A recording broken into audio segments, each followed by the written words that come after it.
नमस्कार श्रोताओं, आइए आज सुनते हैं रविंद्रनाथ टैगोर द्वारा लिखी गई एक कहानी गूंगी।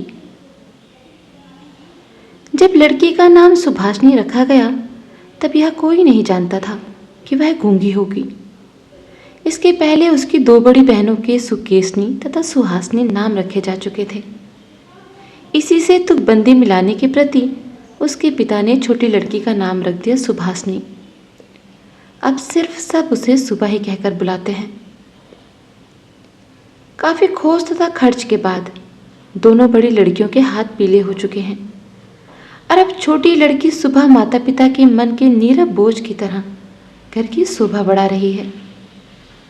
जो बोल नहीं सकती वह सब कुछ महसूस कर सकती है।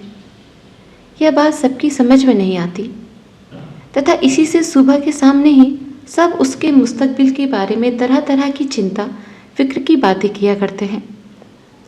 लेकिन खुद सुबह इस बात को बचपन से ही समझ चुकी है कि उसने विधाता के साब से वसीभूत होकर ही इस घर में जन्म लिया है।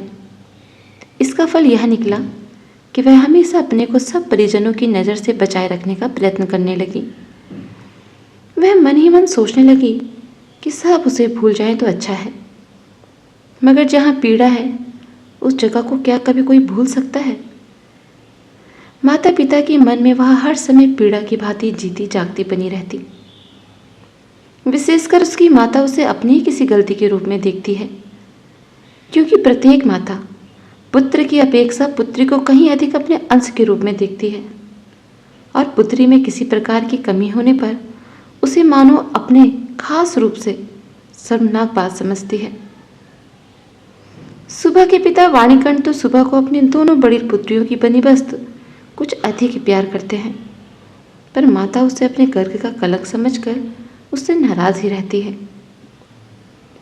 सुबह को बोलने की जुबान नहीं है, पर उसकी लंबी लंबी पलकों में बड़ी बड़ी काली आंखें जरूर हैं और उसके होठ तो मन के भाव के जरा से संकेत पर नए पल्लव की तरह कांप उठते हैं। वाणी द्वारा हम अपने मन के भाव प्रकट करते हैं। उसको हमें बहुत कुछ अपनी कोशिशों में गढ़ लेना पड़ता है, बस कुछ अनुवाद करने जैसा ही समझिए, और वह हर समय ठीक भी नहीं होता। ताकत की कमी से अक्सर भूल हो जाती है, लेकिन सुंदर आंखों को कभी कुछ बदलना नहीं पड़ता। मर्द अपने आप उन पर छाया डालता रहता है। मन के भाव अपने आप ही उस छाया में कभी फैलते हैं और कभी सिकुड़ते हैं। कभी कभी आंखें चमक दमक कर जलने लगती हैं और कभी उदासीनता की कालिमा में बुझ सी जाती है। कभी डूबते हुए चंद्रमा की तरह टकटकी लगाए न जाने क्या क्या देखती रहती हैं और कभी चंचल दामिनी की तरह ऊपर नीचे इधर उधर चारों ओर बड़ी तेजी से छिड़कने लगती हैं। और विशेषकर मुंह के भाव के सिवा जिसके पास जन्म से कोई भाषा नहीं, उसकी आंखों की भाषा तो बहुत उदार और असीमित गहरी होती ही है, करीब करीब साफ सुथरे नील गगन के जैसे। उन आंखों को उदय से अस्त तक, सुबह से शाम तथा शाम से सुबह तक छवि लोक की निस्तब्ध रंग भूमि ही मानना चाहिए। जीवाहीन इस कन्या में विशाल प्रकृति के समान एक जनहीन महानता है तथा यह वही वजह है कि आम लड़के लड़कियों को उसकी तरफ से किसी न किसी प्रकार का भय सा बना रहता। उसके साथ कोई खेलता नहीं। वह नीरव दोपहरिया के समान शब्दहीन तथा संगहीन एकांत वासनी बनी रहती। गांव का नाम है चंडीपुर। उसके समीप बहने वाली सरिता बंगाल की एक छोटी सी नदी है, गृहस्थ के मकान की बिल्कुल छोटी लड़की के जैसी। बहुत दूर तक उसका फैलाव नहीं है, उसको जरा भी आलस्य नहीं। वह अपना इकहेरे देह लिए हुए अपने दोनों छोर की रक्षा करती हुई अपना काम करती जाती है। दोनों छोर के ग्रामवासियों के साथ मानो उसका एक न एक संबंध जुड़ गया है। दोनों तरफ गांव है और वृक्षों के छायादार ऊंचे किनारे हैं, जिनके नीचे से गांव की लक्ष्मी सरिता अपने आप को संभाल कर तेजी के साथ डग बढ़ाती हुई बहुत ही प्रसन्नचित्त असंख्य शुभ कामों के लिए चली जाती है।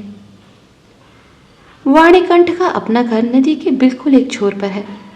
उसका खपच्चियों का बेड़ा, ऊंचा छप्पर, गाय घर, भूस का ढेर, आम, कटहल तथा केलों का बगीचा प्रत्येक नाविक की नजर अपनी तरफ आकर्षित करता है।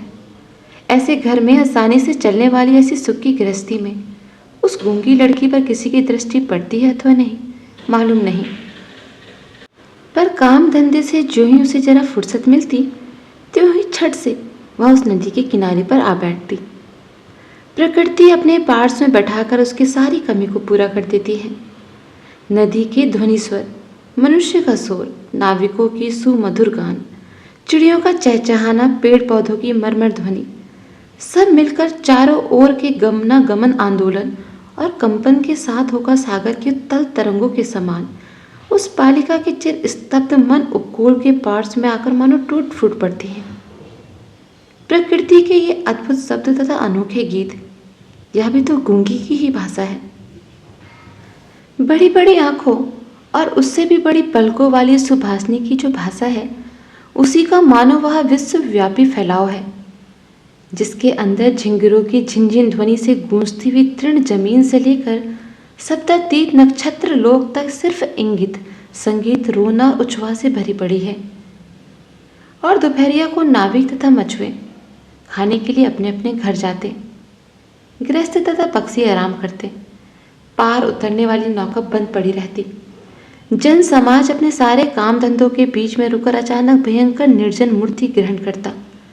तब रुद्र महाकाल के नीचे एक गूंगी प्रकृति तथा एक गूंगी लड़की दोनों आमने सामने चुपचाप बैठी रहती हैं, एक दूर तक फैली हुई धूप में, दूसरी एक छोटे से पेड़ की छाया में। सुभाषिनी की कोई दोस्त है ही नहीं, ऐसी भी बात नहीं है। गौ घर में 2 गायें हैं, एक का नाम सरस्वती तथा दूसरी का नाम पार्वती है। ये नाम सुभाषिनी के मुंह से उन गायों ने कभी नहीं सुने, लेकिन वे उनके पैरों की धीमी गति को भली भांति पहचानती हैं। सुभाषिनी का बिना बातों का एक ऐसा करुण स्वर है, जिसका मतलब वे भाषा की बनी बस्ती कहीं ज़्यादा आसानी से समझ जाती हैं। वह कभी उन पर लाड करती, कभी डांटती और कभी प्रार्थना का भाव दर्शाकर उन्हें मनाती, तथा इन बातों को उसकी सारों तथा पारों इंसान से कहीं ज़्यादा और अच्छी प्रकार समझ जाती हैं। सुभाषिनी गौ घर में घुसकर अपनी दोनों बाहों से ज़्यादा सारों की गर्दन पकड़कर उसके कान के पास अपनी कनपट्टी रगड़ती है। तब पारो प्रेम की नज़र से उसकी तरफ निहारती है और उसके बदन को चाटने लगती है। सुभाषिनी दिन भर से कम 2-3 बार तो नियम से गौ घर में जाया करती। इसके अलावा अनियमित आना जाना भी बना रहता। घर में जिस दिन वह कोई सख्त बात सुनती, उस दिन उसका समय अपनी गूंगी सखियों के पास बीतता। सुभाषिनी के सहनशील और विषाद शांत चितवन को देखकर वे न जाने कैसे एक अन्य अनुमान शक्ति में उसकी मर्म वेदना को समझ जाती तथा उसके देह से सटकर धीरे धीरे उसकी बाहों पर से घिस घिस कर अपनी मौन आकुलता से उसका धैर्य बांधने की कोशिश करती। इसके सिवा एक बकरी तथा बिल्ली का बच्चा भी है। उनके साथ सुभाषिनी की गहरी मित्रता तो नहीं है, फिर भी वे उससे बहुत प्यार रखते और उसके कहने के अनुसार चलते। बिल्ली का बच्चा चाहे दिन हो या रात, जब तब सुभाषिनी की गर्म गोद पर बिना किसी संकोच के अपना अधिकार जमा लेता और सुख की नींद सोने की तैयारी करता। और सुभाषिनी जब उसकी गोद तथा कमर पर अपनी मुलायम अंगुलियां फेरती, तब तो वह ऐसे आंतरिक भाव देखने लगता मानो उसको नींद में खास मदद मिल रही है। ऊंची श्रेणी के प्राणियों में सुभाषिनी को और भी एक मित्र मिल गया था, लेकिन उसके साथ उसका ठीक कैसा संबंध था, इसकी पक्की खबर बताना मुश्किल है, क्योंकि उसके बोलने की जीवा है और वह गूंगी है, अतः दोनों की बोली एक नहीं थी। वह गुस्साइयों का छोटा लड़का प्रताप था। प्रताप बिल्कुल आलसी तथा नालायक था। उसके माता पिता ने बड़े प्रयत्नों के उपरांत इस बात की आशा तो बिल्कुल छोड़ ही दी थी कि वह कोई काम काज करके घर गृहस्थी की कुछ मदद करेगा। निकम्मों के प्रति यह बड़ी खुशकिस्मती होती है कि परिजन उस पर बेशक नाराज रहें, पर बाहरी जनों के लिए वे अक्सर स्नेह पात्र होते हैं। कारण किसी विशेष काम में न फंसे रहने से वे सरकारी मिल्कियत से बन जाते हैं। नगरों में जैसे घर के बगल में अथवा कुछ दूर पर एकाध सरकारी बगीचे का रहना आवश्यक है, वैसे ही गांव में 2-4 निठल्ले निकम्मे सरकारी इंसानों का रहना आवश्यक है। काम धंधे में, हास परिहास में और जहाँ कहीं भी एक आध की कमी देखी, वहीं वे चट से हाथ के पास ही मिल जाते हैं। प्रताप की विशेष रुचि एक ही है, वह मछली पकड़ने का बहुत शौकीन है। इससे उसका बहुत सा वक्त आसानी से कट जाता है। तीसरे पहर सरिता के तीर पर बहुधा वह इस कार्य में तल्लीन दिखाई देता और इसी बहाने सुभाषिनी से उसकी मुलाकात हुआ करती थी। चाहे किसी भी काम में हो, पार्श्व में एक हमजोली मिलने मात्र से ही प्रताप का मन खुशी से नाच उठता। मछली के शिकार में मौन साथी ही सबसे अच्छा माना जाता है। अतः प्रताप सुभाषिनी की खूबी को जानता था तथा इज्जत करता है। यही वजह है कि और सब तो सुभाषिनी को सुभा कहते, लेकिन प्रताप उसमें और भी प्यार भरकर सुभा को सु कहकर पुकारता। सुभाषिनी इमली के पेड़ के नीचे बैठी रहती तथा प्रताप पास ही जमीन पर बैठा हुआ नदी के पानी में कांटा डालकर उसी की तरफ निहारता रहता। प्रताप के लिए उसकी ओर रोजाना एक पान का बीड़ा बंधा हुआ था और उसे स्वयं वह अपने हाथ से लगा कर लाती। और शायद बहुत देर तक बैठे बैठे देखते देखते उसकी मर्जी होती कि वह प्रताप की कोई खास सहायता करे, उसके किसी कार्य में मदद कर दे। उसके ऐसे मन में आता कि किसी तरह वह यह बता दे कि संसार में वह भी एक कम आवश्यक प्राणी नहीं, मगर उसके पास ना तो कुछ कहने को था और ना ही वह कुछ कर ही सकती थी। तब वह मन ही मन ईश्वर की ऐसी अलौकिक ताकत के लिए विनती करती जिससे वह जादू मंत्र से चट से ऐसा कोई चमत्कार दिखा सके जिसे देखकर प्रताप हैरत में रह जाए और कहने लगे, अच्छा सू में यहाँ करामत, मुझे क्या पता था। मान लो सुभाषिनी अगर जलपरी होती और धीरे धीरे जल में से निकलकर सर्प के माथे की मणि घर पर रख देती तथा प्रताप अपने छोटे से धंधे को छोड़कर मणि को पाकर पानी में डुबकी लगाता और पाताल में पहुंचकर देखता कि रजत प्रसाद में स्वर्ण जड़ित सिंहासन पर कौन बैठी है तथा अचंभे से मुंह खोलकर कहता, अरे यह तो अपने वाणिकंठ के घर की वही छोटी कन्या गूंगी कन्या सू है, मेरी सू। आज मणियों से जड़ित गंभीर निस्तब्ध पातालपुरी की एक प्रकार जलपरी बनी हुई है। तो क्या यह बात हो नहीं सकती? क्या यह बिल्कुल नामुमकिन नहीं है? हकीकत में कुछ भी संभव नहीं। लेकिन फिर भी सुप्रजा शून्य पातालपुरी के राजघराने में जन्म ना लेकर वाणिकंठ के घर में पैदा हुई है और इसीलिए वे आज गुसाइयों के घर के लड़के प्रताप को किसी तरह के आश्चर्य से चकित नहीं कर सकती। सुभाषिनी की आयु दिन प्रतिदिन बढ़ती ही जा रही है। धीरे धीरे मानो वह अपने आप को स्पर्श कर रही है, मानो किसी एक पूर्णिमा को किसी सागर से एक ज्वार सा आकर उसके अंतराल को किसी एक नवीन अनिर्वचनीय चेतना की शक्ति से भर भर देता है। अब मानो वह अपने आप को देख रही है, अपने बारे में कुछ सोच रही है, कुछ पूछ रही है, मगर कुछ समझ नहीं पाती। पूर्णिमा की गाढ़ी रात में उसने एक दिन धीरे से कक्ष के झरोखों को खोलकर डर से भरपूर स्थिति में मुंह निकालकर बाहर की ओर देखा कि पूर्णिमा प्रकृति भी उसके जैसी सोती हुई संसार पर अकेली बैठी हुई जाग रही है।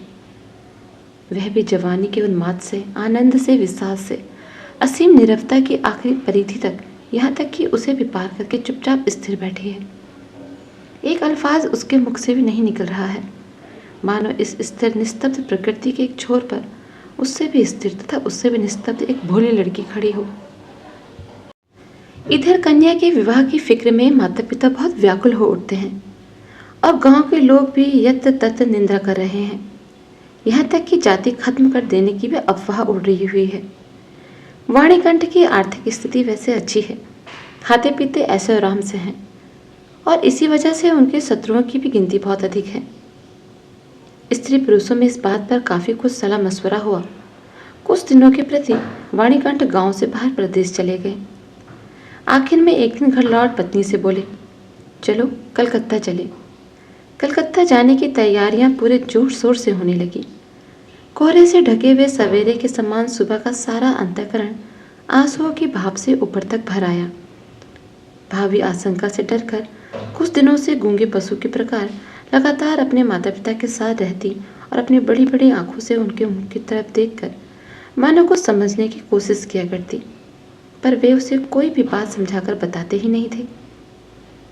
इसी बीच में एक दिन तीसरे पहर किनारे के करीब मछली का शिकार करते हुए प्रताप ने हंसते हंसते पूछा, क्यों रिसू, मैंने सुना है कि तेरे लिए वर मिल गया है, तू विवाह करने कलकत्ता जा रही है। देखना कहीं हम लोगों को तू भूल मत जाना। इतना कहकर वह पानी की तरफ देखने लगा। तीर से घायल हिरनी जैसे शिकारी की ओर ताकती और आंखों में वेदना प्रकट करते हुए कहती रहती है, मैंने तुम्हारा क्या बिगाड़ा था। सुबह ने लगभग वैसे ही प्रताप की ओर देखा। उस दिन वह पेड़ के नीचे नहीं बैठी। वाणीकरण जब बिस्तर से उठकर धूम्रपान कर रहे थे, सुबह उनके पैरों के पास बैठकर उनके मुंह की ओर देखती हुए रोने लगी। आखिर में बेटी को ढढ़ास और सांत्वना देते हुए पिता के सूखे हुए कपोलों पर आंसू की 2 बूंदें ढुलक पड़ी। कल कलकत्ता जाने का शुभ मुहूर्त है। सुबह ग्वाल घर में अपनी घनिष्ठ सहेलियों से विदा लेने के लिए गई। उन्हें अपने हाथ से खिलाकर, गले में बाह डालकर वे अपनी दोनों आंखों से खूब जी भर के उनसे बातें करने लगी। उसकी दोनों आंखें आंसुओं के बांध को न रोक सकी थी। उस दिन शुक्ल ददासी की रात थी। सुबह अपनी कोठरी में से निकलकर उसी जाने पहचाने नदी किनारे में कच्चे घाट के निकट घास पर औंधी लेट गई, मानो वह अपनी और अपनी गूंगी जाति की पृथ्वी माता से अपनी दोनों बाहों को लिपटाकर कहना चाहती है, तुम मुझे कहीं के प्रति विदा मत कर माँ। मेरे समान तुम मुझे अपनी बाहों से पकड़े रख, कहीं मत विदा कर। कलकत्ता के किराए के घर में एक दिन सुबह की माता ने उसे कपड़ों से खूब सजा दिया, कसकर उसका जूड़ा बांध दिया, उसमें जरी का फीता लपेट दिया था, आभूषणों से लदकर उसके स्वाभाविक रूप सौंदर्य को भरसक मिटा दिया था। सुबह की दोनों आंखें आंसुओं से गीली थी। आंखें कहीं सूख न जाए, इस भय से माता ने उसे बहुत समझाया बुझाया और आखिर में फटकारा भी, पर आंसुओं ने फटकार की कोई परवाह न की। उस दिन कई दोस्तों के साथ वह कन्या को देखने के लिए आया। कन्या के माता पिता चिंतित, संकित तथा भयभीत हो उठे, मानो देवता स्वयं अपनी बलि के पशुओं को देखने आए हों। भीतर से बहुत डांट फटकार कर बताकर लड़की के आंसुओं की धारा को और भी तीव्र रूप देकर उसे निरीक्षकों के सामने भेज दिया। निरीक्षकों ने काफी देर तक देखभाल के बाद कहा, ऐसी कोई बुरी भी नहीं है। खास तौर से कन्या के आंसुओं को देखकर वे समझ गए कि इसके हृदय में कुछ दर्द भी है, और फिर हिसाब लगाकर देखा कि जो मन आज माता पिता के बिछोह की बात सोचकर इस तरह द्रवित हो रहा है, अंत में कल उन्हीं के काम आएगा। सीप के मोती के समान कन्या के आंसुओं की बूंदें उसका मूल्य बढ़ाने लगी। उसकी तरफ से और किसी को और कुछ भी कहना न पड़ा। पात्र देखकर खूब अच्छे मुहूर्त में सुबह का विवाह संस्कार हो गया। गूंगी लड़की को दूसरों के हाथ सौंपकर माता पिता अपने घर लौट आए, और तब कहीं जाकर उनकी जाति तथा परलोक की रक्षा हो सकी। सुबह का पिता पंचांग की ओर नौकरी करता है। विवाह के शीघ्र ही वह पत्नी को लेकर नौकरी पर चला गया। एक सप्ताह के अंदर ही अंदर ससुराल के सभी लोग समझ गए कि बहू गूंगी है, पर इतना किसी ने न समझा कि इसमें अपना कोई दोष नहीं। उसने किसी के साथ विश्वासघात नहीं किया। उसके नयनों ने तो सभी बात कह दी थी, लेकिन कोई उसे समझ न सका। अब वह चारों तरफ निहारती रहती है। उसे अपने मन की बात कहने की भाषा नहीं मिलती। जो उस गूंगी की भाषा को समझते थे, उसके जन्म से परिचित थे, वे चेहरे उसे यहाँ दिखाई नहीं देते। कन्या के गहरे खामोश अंतःकरण में असीम अव्यक्त क्रंदन ध्वनित हो उठा, और सृष्टिकर्ता के सिवा और कोई उसे सुन ही न सका। अब की बार उसका पति अपनी आंखों तथा कानों से ठीक तरह इम्तिहान लेकर एक बोलने वाली स्त्री को ब्याह लाया। तो ये थी आज की कहानी। सुनने के लिए आप सभी का बहुत बहुत धन्यवाद।